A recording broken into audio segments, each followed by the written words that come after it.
right. Well, good evening. My name is Heather Robidoux, and I'm just here to give a quick welcome to all of you. I am delighted that you're joining us for our this event, which is part of our TrueLit Literary Festival. The library is proud to host the Walton Visiting Writer in Translation as part of this festival. I did want to take just a minute to thank our festival partners before I turn things over. I want to give a special thank you to the Fayetteville Public Library, Fayetteville Public Schools, Fayetteville Public Education Foundation, and of course the University of Arkansas Program in Creative Writing and Translation. I also want to give a special thank you to Pearl's Books for joining us tonight for book sales, and there will be a signing afterward. So with that, I'm going to turn things over to Tony Jensen for more formal introductions.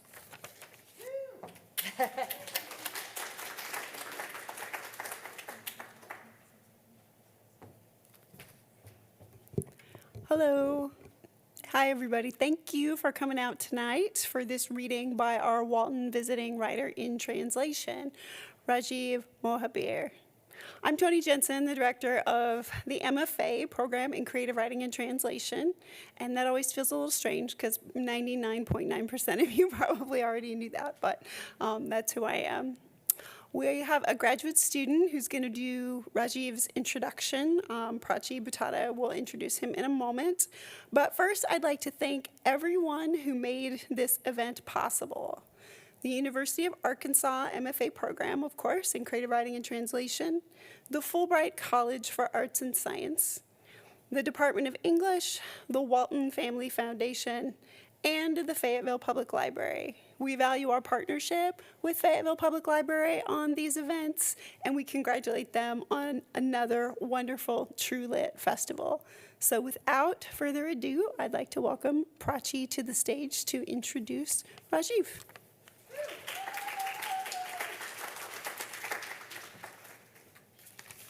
Okay, this is a longish one. You've been warned. You can hear me? Okay. कांटों को मुरझाने का खौफ नहीं होता. This is a dialogue from a movie that my grandmother heard, that my grandmother watched when she was in her 20s. My mother watched when she was little, and then I watched when they re-released Mughal-e-Azam in India in like the 20-somethings. Basically, Bollywood dialogues are a language that people in India inherit as a primary way of communicating with each other. So when I came to the US, along with good food, I really missed this. I missed Bollywood communicating like that. But what was I going to do? I don't know, I can't translate something that is so specific, so political, so contextual. But then I landed up in a class with Rebecca, a craft of translation, reluctantly landed up in that class.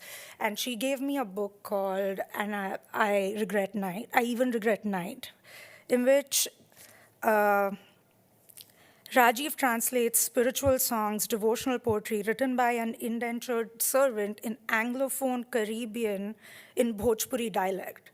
Talk about specific. Talk about contextual and political, right?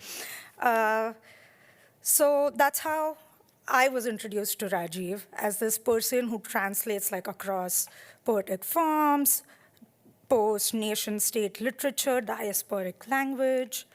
For this book, I Even Regret Night, he won the Harold Morton Landon Translation Award from the Academy of American Poets. He won the 2015 Penheim Translation Fund grant. He's writing another book, which is a Caribbean, Hindustani, and Indian Bhojpuri folk iteration of Ramayana called Banbas, Exile, which is coming out in 2026. He's already written 4 books of poetry. There's a memoir. There are many multilingual chapbooks. He goes on and on. His thing is bending language and genre and poetry, beauty, courage, resistance, belonging. But I want you to come back to my favorite piece of work that Rajiv's done. It's a poem called Bollywood Confabulations, in which he translates Bollywood dialogues that we've inherited from India. कांटों को मुरझाने का खौफ नहीं होता, Rajiv translates in his poem as, what place has fear if a bloom's barbs do not dread withering? maybe translation is the wrong word for this. Like he recreates it, he rewrites it. It's a re-rendition. So when I saw him in class that day on my screen, and then I saw him again, whenever I see him, my first question, my only question to him is, aren't you scared? I can never translate something I love. To which his answer is on the lines of, there's no final arrival, no perfect translation of a dialogue, a chutney song, or a devotional doha. A translation, his translation, is a rendition. And if any of us feel so moved, we can create our own version. We should, we must, he insists, because that only, it benefits the world.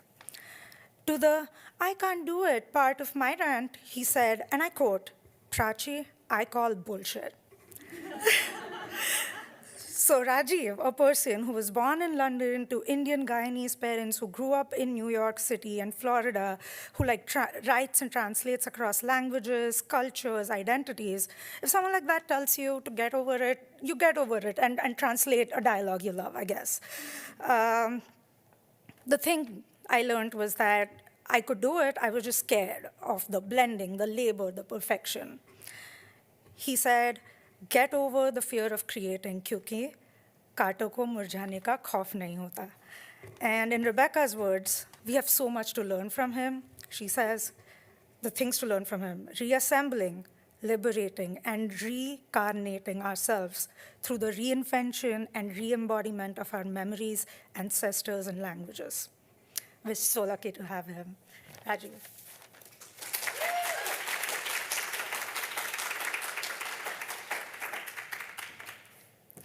Wow, thank you so much for that introduction.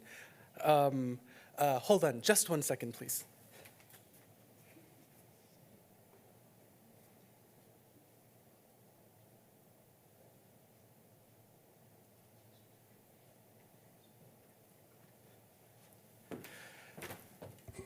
This is so special. My great aunt is here, who is also a professor here at the University of Arkansas in the science library, Dr. Lutishore Salisbury. And so what an honor to actually have a living ancestor here to witness this. This is beyond me. So let me catch my breath for a second. Prachi, thank you so much for that introduction. It was so beautiful. And I'm both sorry and excited that I created such a halchal inside of you, that, you think about these words, and thank you so much for inviting me out. The University of Arkansas's MFA in literary translation and creative writing is astounding. Like, all of the conversations I've had with all of the students have been just incredibly wonderful. I can't believe how deft and heartfelt you all translate, and how genre-pushing and experimental you are all being in your practice. It's moving to see at the best. And I'd like to thank, Rebecca for bringing me out here. It's so incredible. I am thrilled and honored to share with you some of my work today. I'm gonna set my timer because the pandemic ruined something in my head with timing, because it used to be that you'd sit at your computer and you would be able to see the Google clock keep time for you, right? But I'm going to kind of wade through 3 books. The first one is called I Even Regret Night, Holy Songs of Demerara. And I come from a community of people who survived indentureship after the British abolished the international trade of enslaved Africans. They turned their greedy eye to what they called the jewel of their crown, which was India. From there, they bound and transported many indentured laborers into their colonies, including places like Jamaica, Guadeloupe, Trinidad, South Africa, Fiji, Mauritius, etc., and also Guyana, where my family comes from.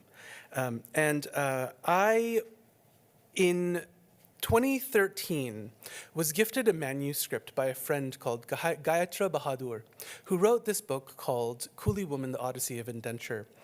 And in her research, she found the only first-hand account of Indian indenture in the Anglophone Caribbean. And guess what? It was in poetry.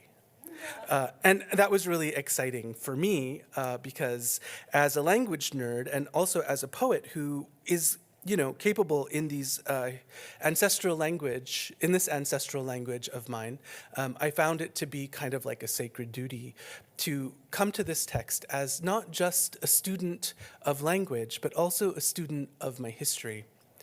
And so I'm going to share with you one of the poems here in which our identities were created through diaspora. And it was when we became what they call a coolie. लिखन छाहों कुछ दमरा रीति सुनी है सज्जन करी प्रीति यह है देश कुदेश अपारा रहत न धर्म विवेक विचारा देश छाड़ी कर दमरा आए आपन नाम सो खूली लिखाए भजन छाड़ी छाड़े निज धर्मा छाड़ी वेद पथ खरही खू खरमा नित्य करम जो धर्म माही सो अब लिखों खबित के माही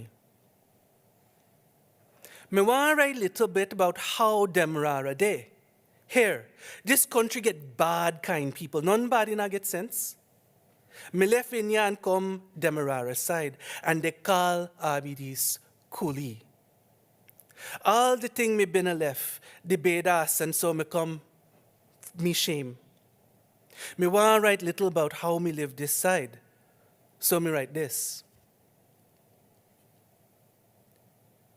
I want to write a little of Demerara's customs. Listen, this is a country of infinite ills, where wisdom is scarce. I left my home and came to Demerara, my name penned as Coolie. Forsaking bhajans, forsaking dharam, the Vedas I abandoned to my disgrace.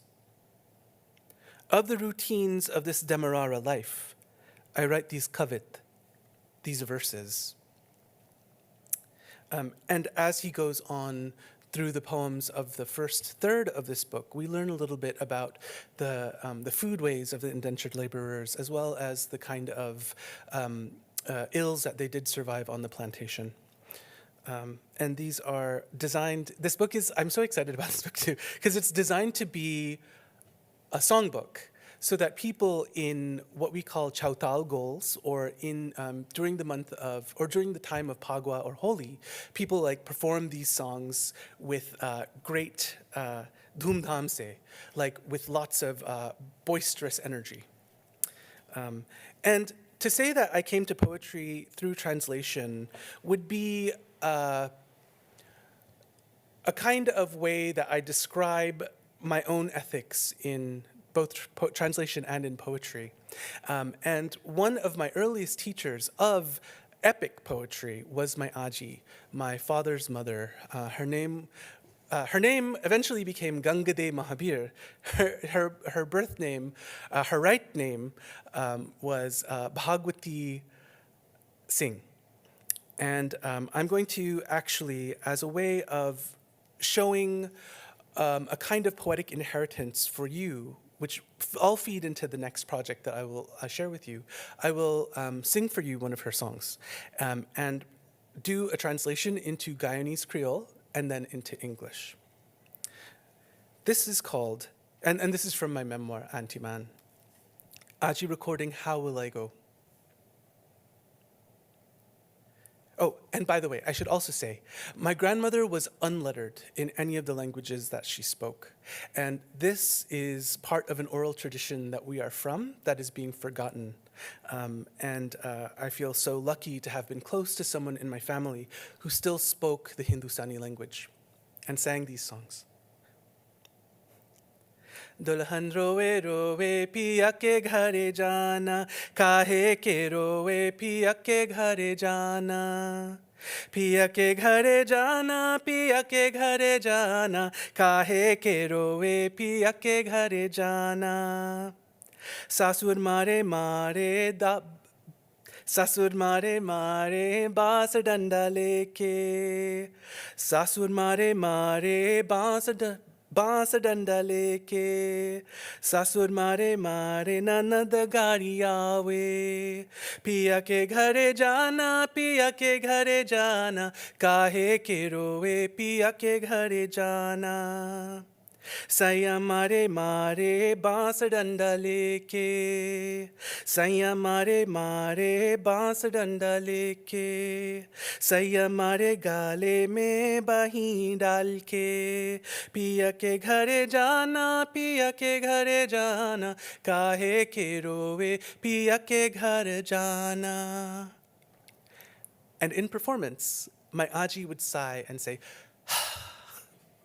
कैसे हम जाएबो ससुराल चुनरी में लागल दाग कैसे हम छिपाओ चुनरी में लागल दाग. And she would explain it. Dulahan cry for goy husband, how he cry and how he cry. Father-in-law and mother-in-law does beat me. Sister-in-law does send insult. My husband does give me lash with one piece bamboo. My husband does beat me after he grabble my throat. How me go a me father-in-law? Me orni get one stain. How me go Hiram? Me orni get one stain. The bride cries. She must go to her lovers. She cries because she must go. My in-laws will beat me. My sister-in-law will curse me out. How will I go? My love will hold my neck as he beats me with a bamboo rod. How can I go? How will I go to my in-laws with a stained veil? How will I hide it, the stain in my veil?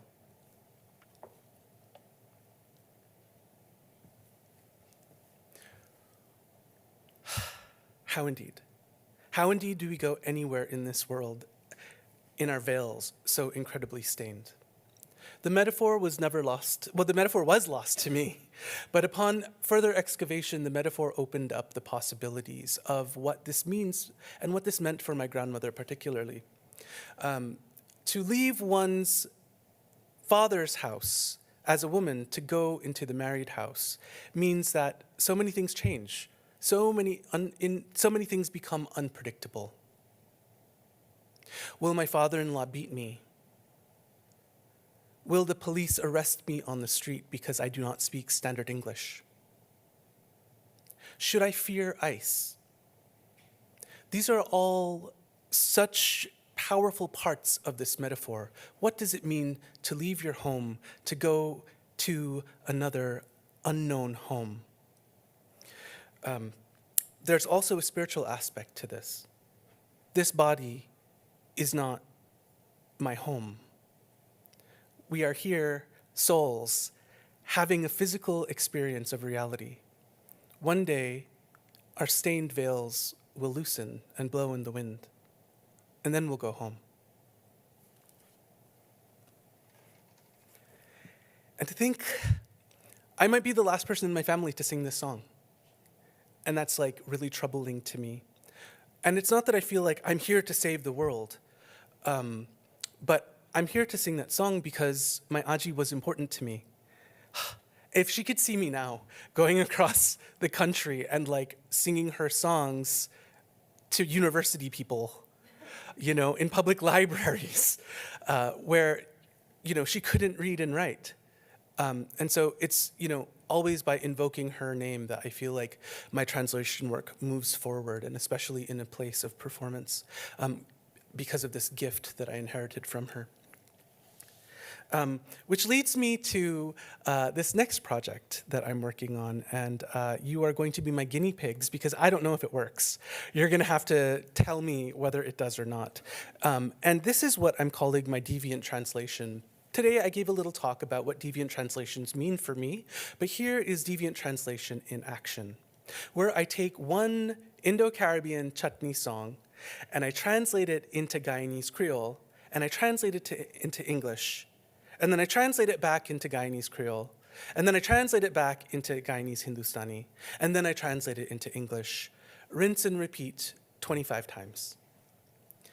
What aspects of translation emerge? What aspects of translation are in diaspora of itself? This song is called Na Manu, and it's a chutney recreation of an old Lata Mangeshkar song. And that was originally written in Bhojpuri. Used to be, once upon a time, the center of Bollywood was not in Punjabi-speaking India, but rather Bhojpuri-speaking India, which is a mother language to Caribbean Hindustani. So this song was redone by Bijwanti Chaitau, who is the sister or niece sister of Ramdev Chaitau, who sang that song that we talked about earlier today. It goes, Na manu, na manu, na manu. Na manu, na manu, na manu. Daga baj tori, batiya na manu. Daga baj tori, batiya na manu. राते कहे बलमा राते कहे बलमा जुनली मंगाई देबे जुनली मंगाई देबे जुनली मंगाई देबे होते सवेरे भी सार चले ना दगाबाज तोरी बतिया ना मानू राते कहे बलमा चुनरी मंगाई देबे चुनरी मंगाई देबे चुनरी मंगाई देबे होते सवेरे भी सार चले ना दगाबाज तोरी बत्तियां ना मानू राते कहे बलमा कंगन मंगाई देवे कंगन मंगाई देवे कंगन मंगाई देवे उठे सवेरे भी सार चले ना दगाबाज तोरी बत्तियां ना मानू दगाबाज तोरी बत्तियां ना मानू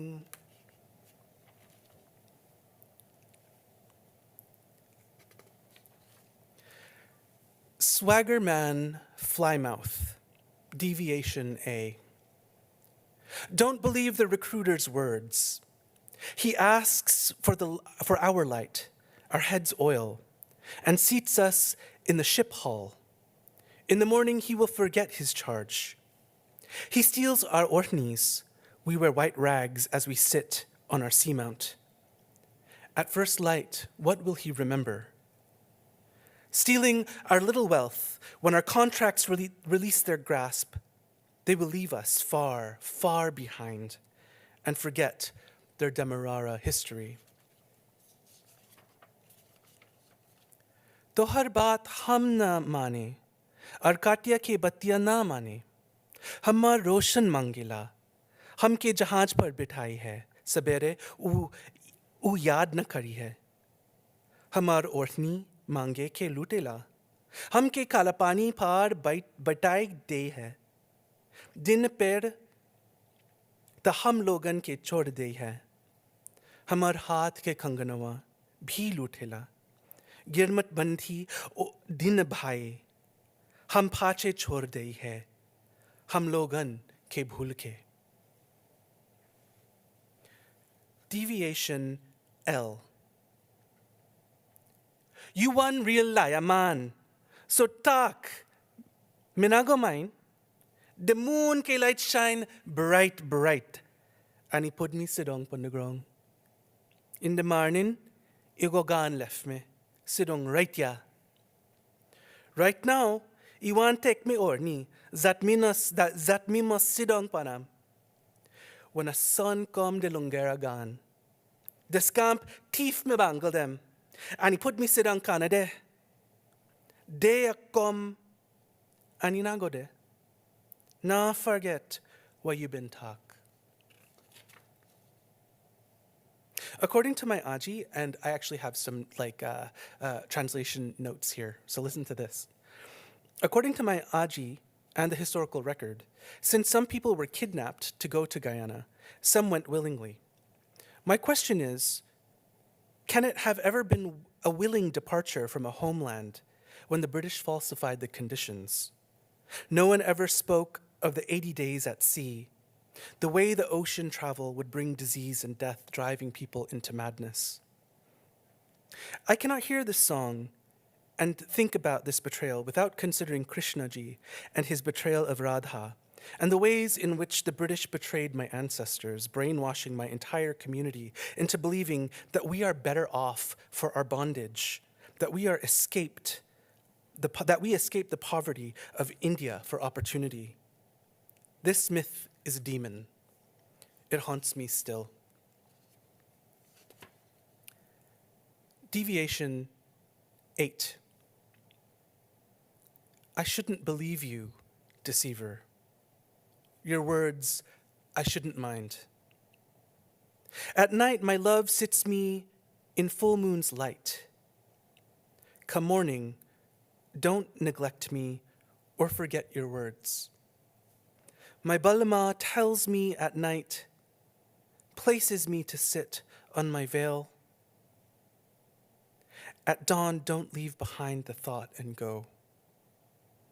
He asks me for my bangle and lays me down.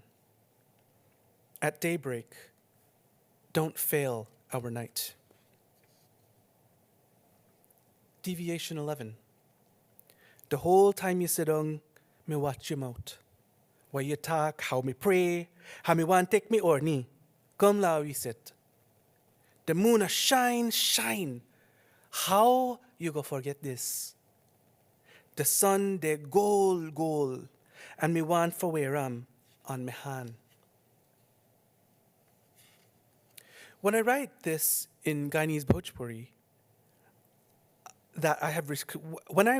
when I write in this Guyanese Bhojpuri that I have reconstructed from my own knowledge of Hindi and Indian Bhojpuri, filling in the gaps of my knowledge with records that I have of my Aji's speech, I return to the ways in which grief has been planted in me. Actually, it's more like the reverse of planting. Bhojpuri was rent out of the soil of my chest, my parents' chests. I can see the marks where it once grew into peepal tree, broad leaves that led the Buddha to nirvana.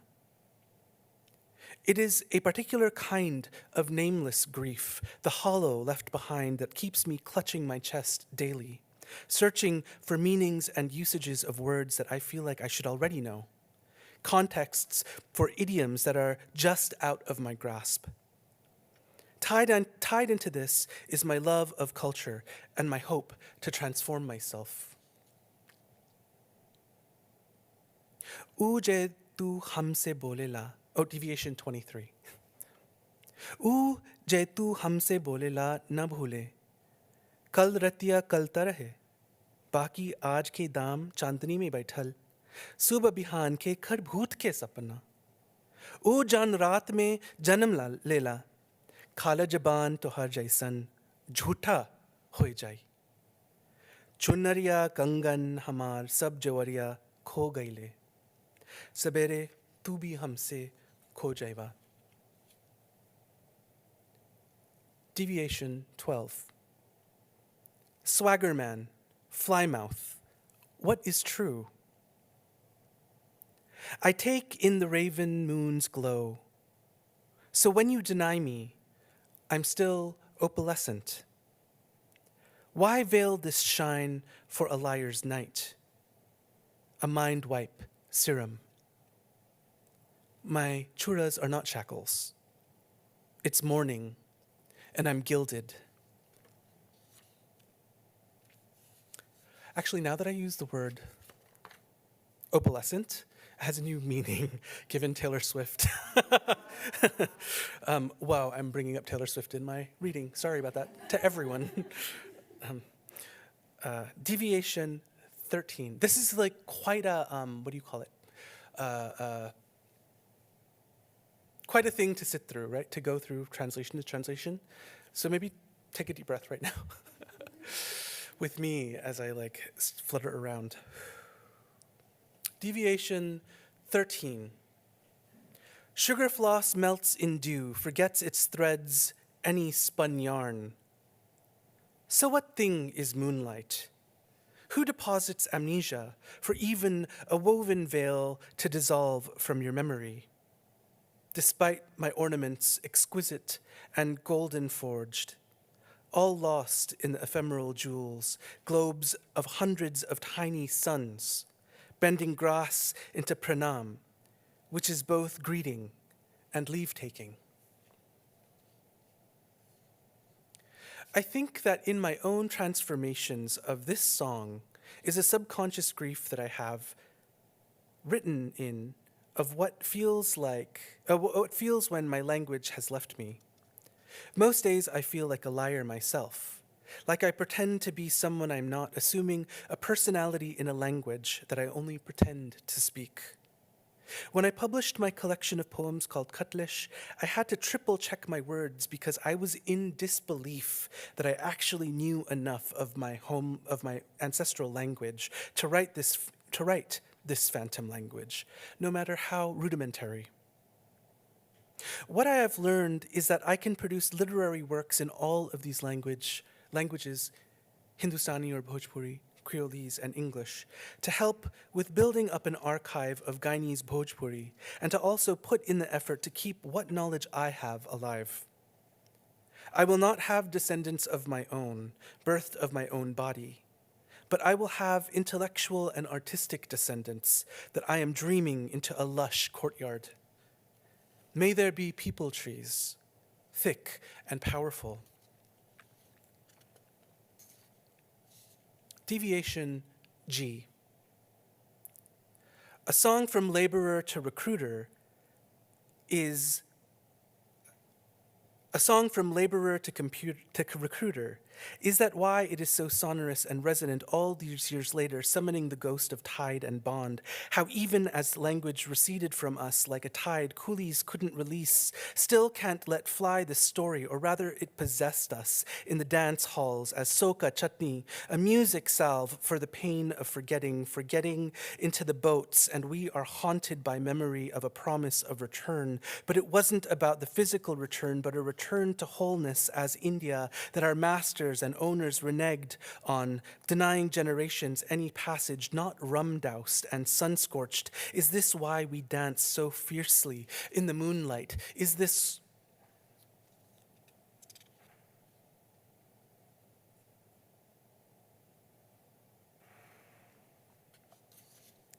Deviation K.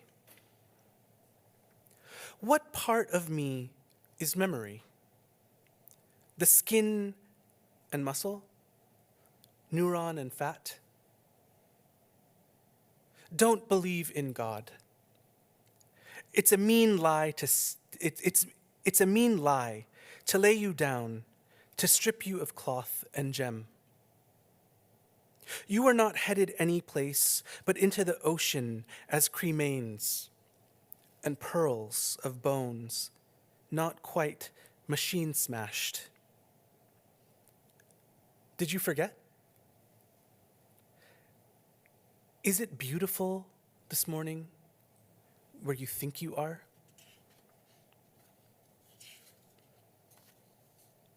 Deviation 21.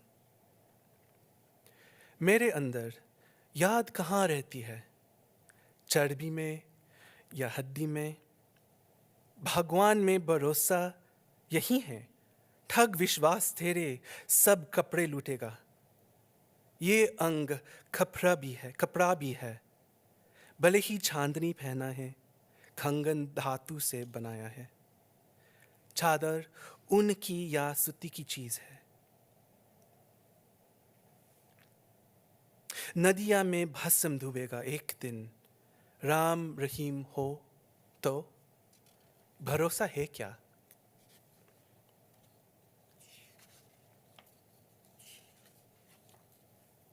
Deviation 17. Look.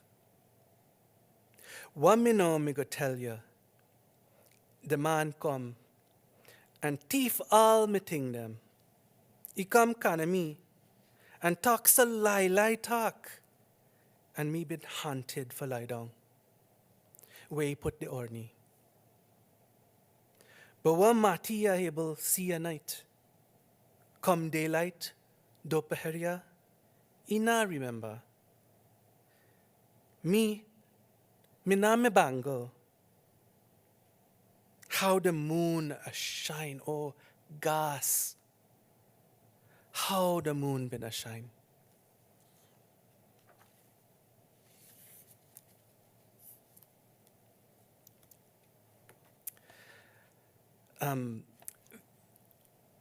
So the deviant translation takes that kind of stamina, and it takes that kind of like radical honesty with the self, which is a part that I don't really talk about very much because it seems like very woo-woo and spiritual. And how do you tell a student to listen to that voice inside?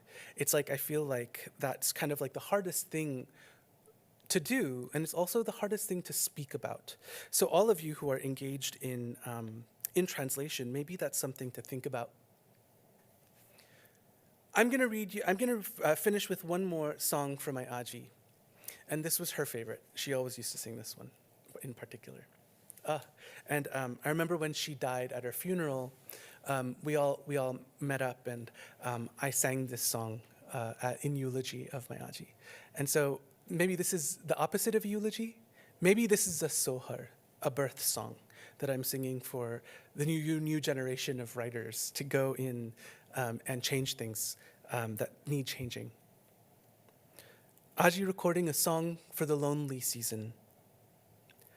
Avan yavan kha gaye ke dole barho mas. Avan yavan kha gaye ki dole barho mas. Patta tute dar se khele gaye pavan urai. ऐसे छूटे यार से एक ही मन कहा न जाए. कैसे कैसे ज़बान बदलेगा यो रे.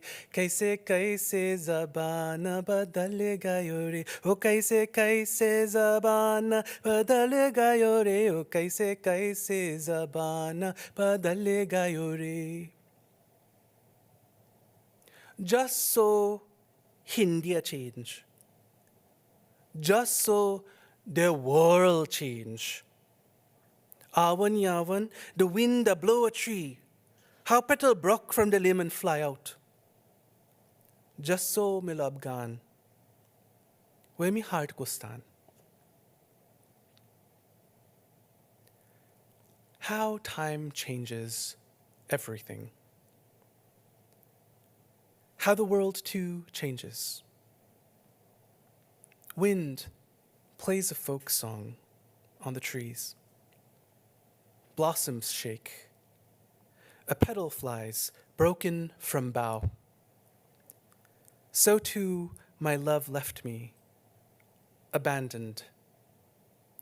Where does a heart go? How time changes everything.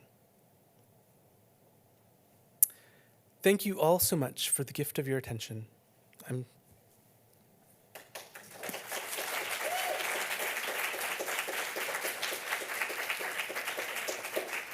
So if anyone has any questions, I encourage you to come up here and we'll do some Q&A. If you can't come up here or aren't comfortable, just wave at me and I'll bring the microphone to you.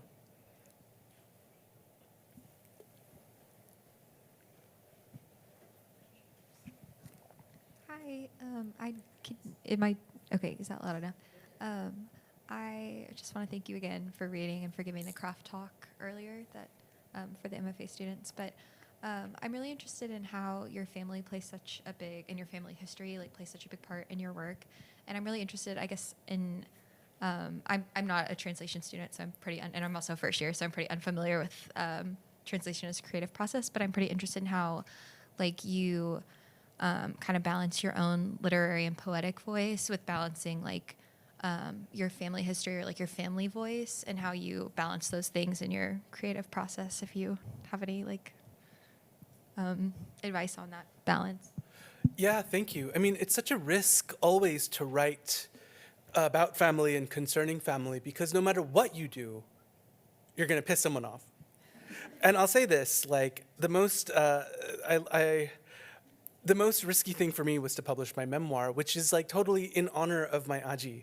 But people will say, you haven't done this right, you haven't done that right, you haven't done this right. So, you just have to approach it with that kind of devotion. I think of this, I think of it like this. For me, becoming a poet in the United States was a hard thing to do. Like everybody else, it's damn near impossible to publish a first poem and a first book, right? Everyone wants to see the trajectory of your publication and who you know and where you went to school and if you went to Breadloaf or not and who you worked with. And I'd had none of that. My family growing up, they wanted me to study. I needed to get straight A's, but we didn't have literary texts in the house. What we had instead was a grandmother, or what I had instead was a grandmother who could sit and sing songs for hours.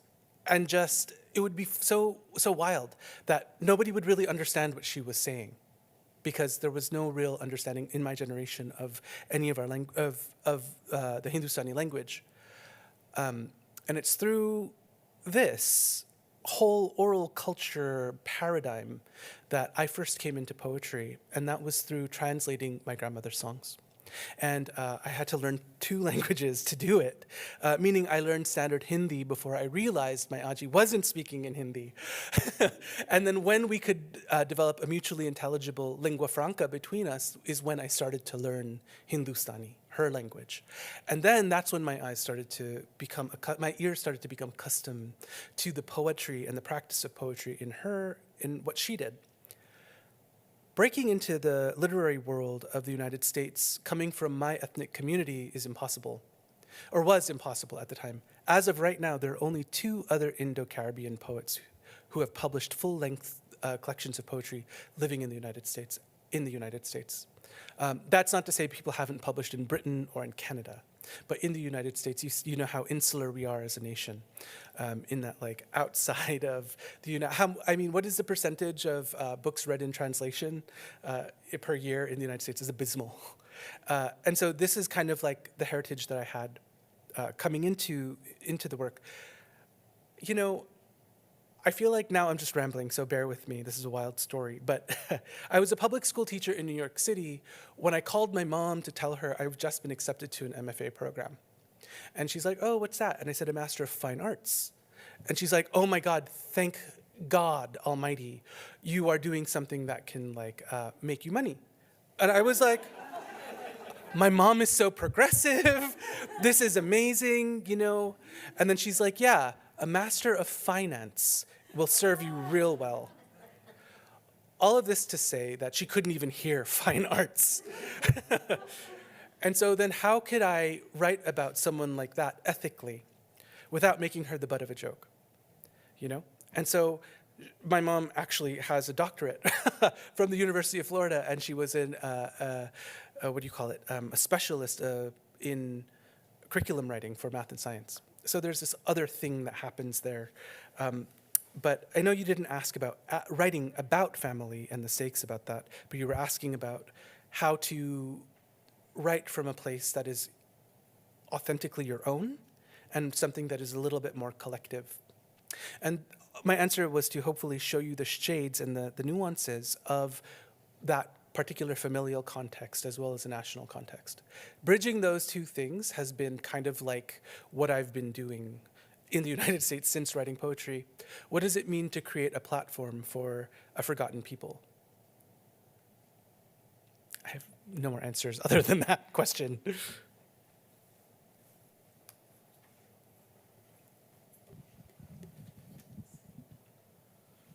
So one thing that I've noticed quite a lot when we're engaging, I guess, with Hindustani and chutney music is this sort of dissonance between sort of the dance beat and the language being used, the discussion, the kind of horrors that are oftentimes talked about.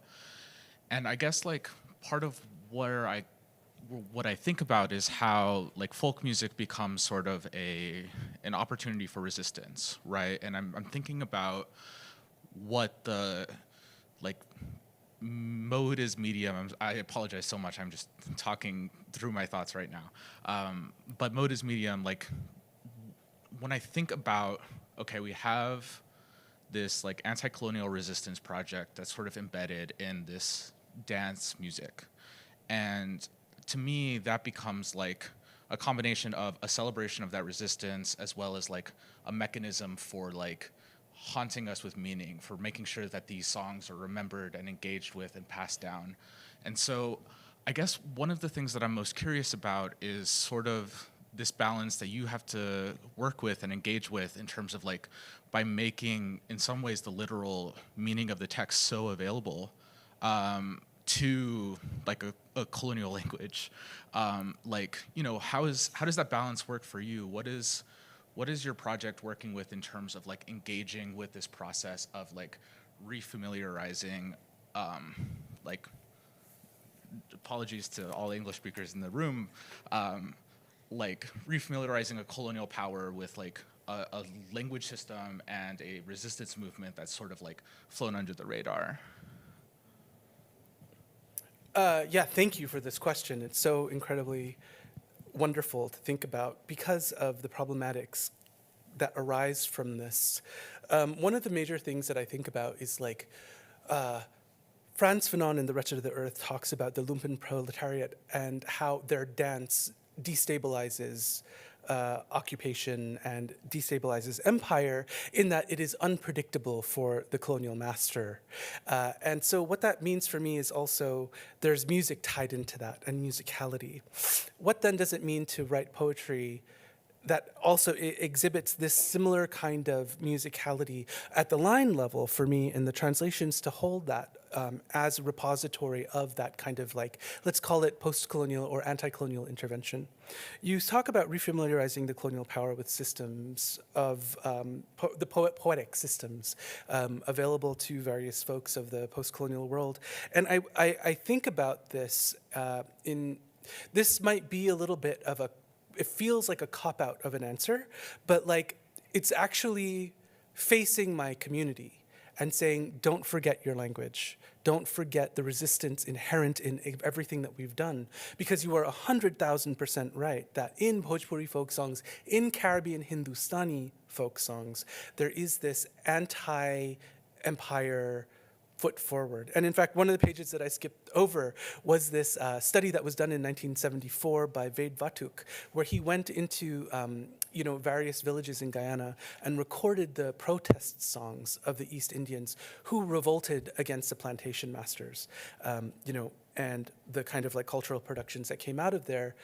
They were very chatak matak. They were very like body and loud and danceable and fun. Even that song that I sang to you, the first song that my Aji sang to me, that's also a kind of protest song in that it was sung in women's homosocial space right before the wedding in a celebration called the Matikor. And in the Matikor, you pray to the goddess Durga, of course, like there's like religious ceremonies. But another part of that is that women would get together and tell each other, lament to each other what it means to leave their homes, what it means to like start something new, and also how to resist your husband. And this was all coded within these old songs that nobody remembers that. What happens when I show you the mirror of what those songs say about you? In this anthology called, wait, I should know this. I Will Not Go, Chutney, Translations, Transformations, and Fractals. I did just this. To 17 people from the community, I was like, hey, these are the words of the Chutney song. Can you write it in translation, what kind of translation you can make? And then can you also write into the poetic form of what's there? And in a lot of the essays, people were like, we didn't understand what this meant at all. And then to like be faced with it was to also look and see that we descend from these women who have been resisting since, time immemorial, which has been kind of like, I'm getting chills just thinking about this, right? And so I think that's just it. I think that it's about refamiliarizing ourselves so that we can move forward in a hostile environment, in a country who will disallow us from being here, even though we came against our wills. Does that answer the question? I love these questions that y'all are asking. I'm very impressed with them. And my question is not as intellectual, more of from a learning English speaker. I do speak a second language, but and I do a lot of translating, but it's a very common language. And so to save this language, I was wondering, do you have a deal with audiobooks? Oh, actually, Because I funny- love listening to that, and also the way you speak the Creole is like, I try, and you do a great job, and I'd like to listen more and learn more. Thank you for that question. I'll also apologize for my Creolese, because my Creole is like, people hear it all the time and they're like, "You're not from Guyana, are you?" Like, no, I was born in London. It's not my fault. I try. And even in speaking Hindi, people are like, "Yeah, you kind of have an accent." I'm like, "Well, what can I do?" Like, but thank you for that. Actually, it's it's a complicated thing, because I do have an audiobook. I read the audiobook for Antiman. When I wrote this book, and they were coming up with an audiobook version of it, I had talked to my press. I was like, I would like to voice it, and they were gonna pass it on to Audible, and Audible came back, no, we have actors that speak many languages. Forget that. In like 2 weeks' time, they came back to me, and they were like, actually, can you do it? Because nobody knows these languages. So I was lucky enough that Antiman was. I was the one that recorded it, but Audible said that if I sang the songs, then they would own the rights to these ancient folk songs. And I said, you know where you can go. So I read them aloud, and I tried to add a little pizzazz here and there, but so far my Audible score, I think, is 3 stars. So like, I'm not an actor, but you'll be able to hear them on the audiobook. I'm grateful for that, actually. And the next book that's coming out in 2026, my translations of Ramayana, are going to, there have been preliminary talks of my voicing the audiobook. So that's cool. And I'm also hoping to put up a website, or on my website, the actual recordings of my aji, so that people who would want to hear them can hear them once they engage.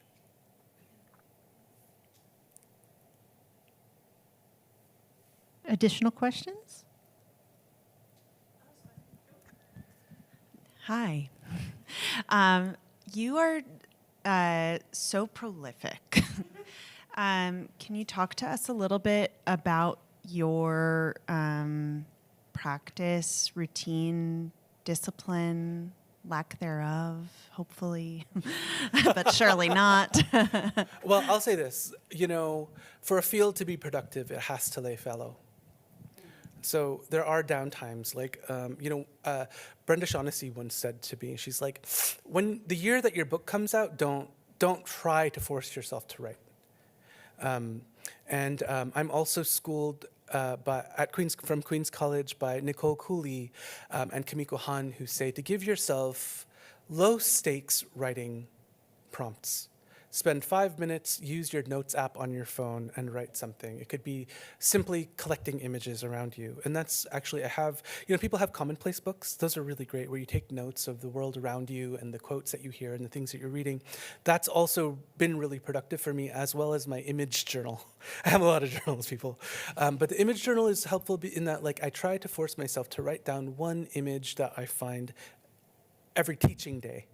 And so for me, what happens is, like, after a week, I'll have like a couple images that I'll be like, that's funny. Maybe they'll find their way into a poem, maybe into an essay. I don't know.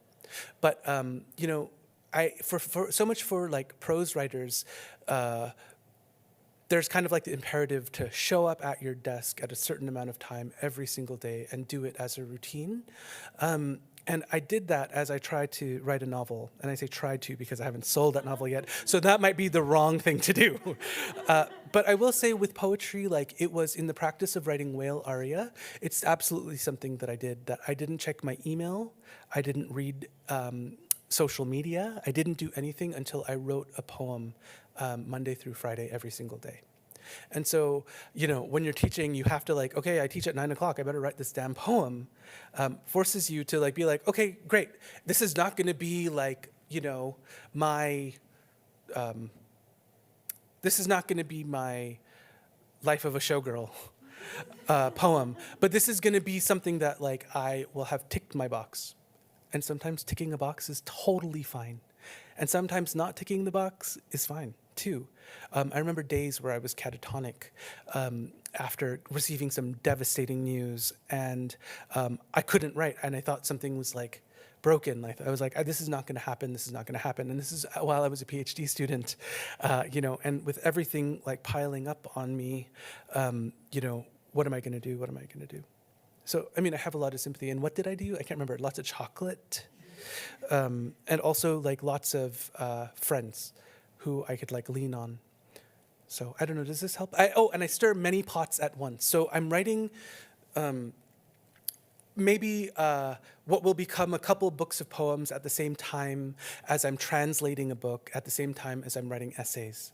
And so this all kind of happens at the same time for me, and I only divvy it up when I feel the voice change. So for the poems, it's like when the voice of the poems no longer sound like they are in relationship with the other poems that I've been writing, do I move on to be like, okay, this is done, let me pull all these poems together and see what happens.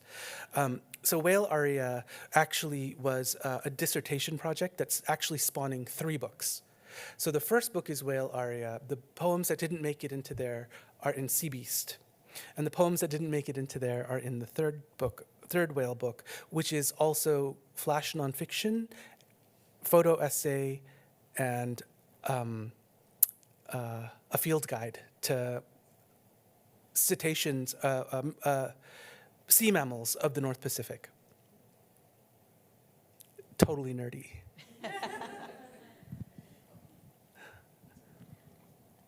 I'm confused. I don't know if you're. I want to hear how doing a PhD or an MFA, either it helps with your creative practices or it comes in the way or it just like works parallelly. But how did that go with your actually being in an institution and doing a PhD? Yeah, my MFA was so great. I had such a wonderful experience because I was given the tools. I hadn't written anything like fantastic that I knew, but I had, and it was kind of magical to realize all of a sudden, wow, I wrote these books in my MFA. That's wild. Or I planted the seeds of those books in my MFA. I think the thing that changed for me was confidence in the PhD, and I was suddenly able to write essays in a way that I hadn't been able to before. But I will say this for the PhD, as I was doing a PhD in English with a creative dissertation, I told myself, my first job is to be a writer. Sometimes, I don't know if I should say this publicly. Sometimes I'm going to be a shitty teacher, and sometimes I'm going to be a great writer. Sometimes I'm going to be a great teacher and I'm going to be a great writer. Sometimes I'm going to be the best teacher you ever had and a shitty writer. And we can embody all of those things because I believe teaching also is an art. It's not just something that you like learn from a book. It's done through practice. So anyway, that with my PhD work led me to the place that I wanted to be. I went into the PhD being like, this is just a piece of paper for me so that I can teach creative writing. And it gave me a lot of time to work on my books because I was like, I'm funded, I can teach, I can do all of these other things, develop my skills, become deeply read in post-colonial theory and literature, and then also practice my art. So, but then again, like I'm like type A when it comes to writing, I think. Time for another question, if anybody has one. Go.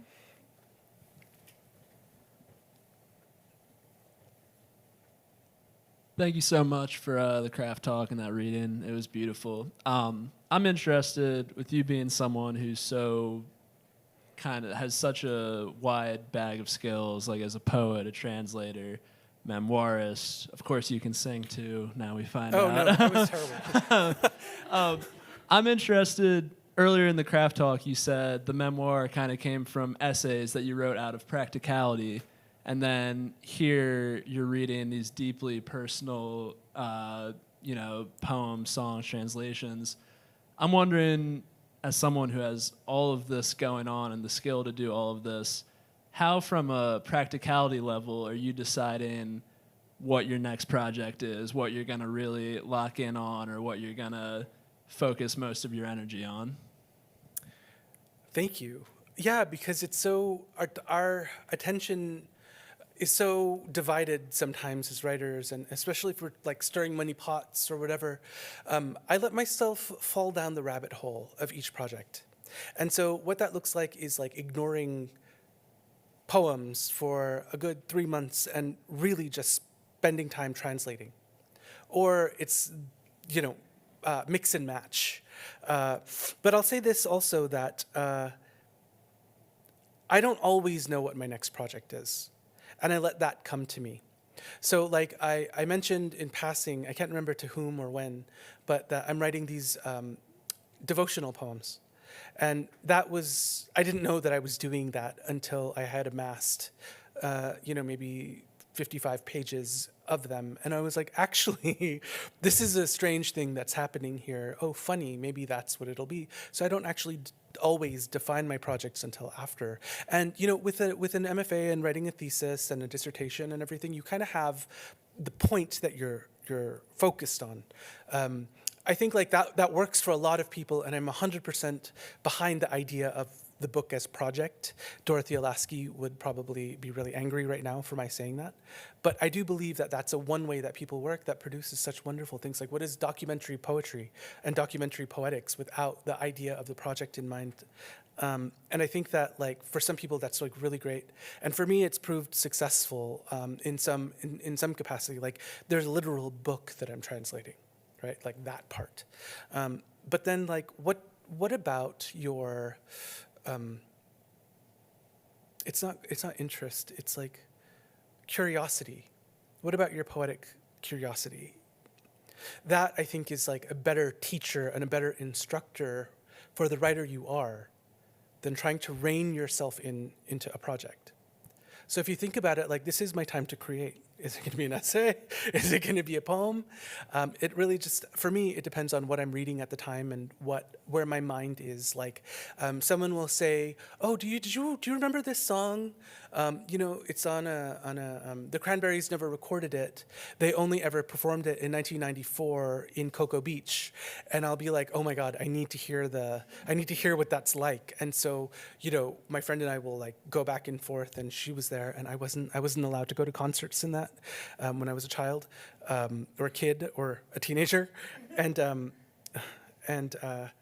recreating that then becomes like a creative endeavoring for me, right? And so like I can't get that out of my mind. I don't know. Does that answer the question? Any final questions? Thank you very much. This was marvelous. Thank you all so much. If everyone will give us just a moment, we'll get set up for the book signing. Thank you all for being with us.